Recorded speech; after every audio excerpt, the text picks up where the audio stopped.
Okey, cantik tak? Okey, jom kita belajar buat tangan macam ni. Okey, baik. So, sekarang ni kita nak mula jahit getah. Okey, so getah ni berapa inci? 8. Getah tu 8 inci. Okey, so kain ni, ni untuk ujung tangan ni, jarak daripada sini kita tinggalkan dalam 2,5 inci. Kemudian kita gosok bagi dia dapat line tau. Lepas tu, yang ni kita baby seamkan dulu. Okey, sekarang ni kita nak matikan dulu dekat hujung tu. Okey, masukkan getah ke dalam. Cara ni pun mudah untuk newbie ikut. Senang je. Okey, matikan dalam 1/2 inci. Okey. Okey. So, kita nak matikan supaya mudah sikit kita nak jahit. 10 tahun dia tak hidup dah tu kalau mati macam tu. Okey, baik. So, sekarang ni kita jahit pula. Dan pastikan getah tu duduk dalam keadaan betul tau. Jangan sampai dia terbalik pula. Okey. So, kita bawa ke hujung. So, dekat sini kita nak matikan dan kita nak terus jahit. Tengoklah, mudah sangat ni cara ni. Okey, lepas ni baju kita semua ada getah kat ujung. Okey, kita jahit sikit. So, kita matikan dekat ujung tu dalam 1/2 inci macam tu. Okey. Lepas tu,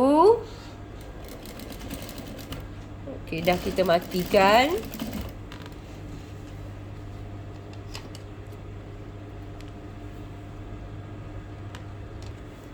Okey, so sekarang ni kita nak jahit. Okey, letak getah tu betul-betul dekat line tu.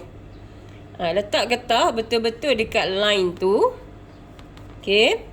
Lepas tu perempuan jahit. Perempuan jahit. Gitu. Masa ni getah tu tak tindih tau. Kita jahit kain dia saja. Tangan pula dah.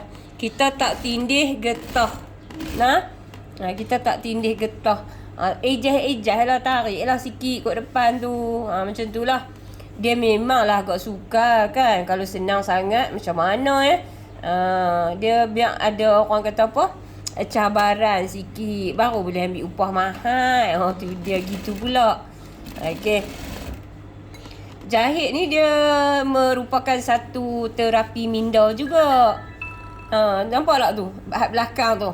Hak redak tu lah yang membuatkan kita seronok tengok. Cantik je kan? Okey. Jek sikit-sikit, jek pelan-pelan. Jek ni pun dia ajak kita jadi seorang yang sabar.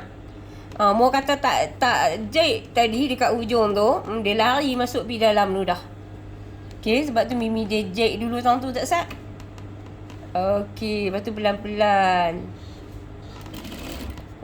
So kita jahit sampai hujung. Okey, siap dah lah. Lepas tu kita nak buat apa pula?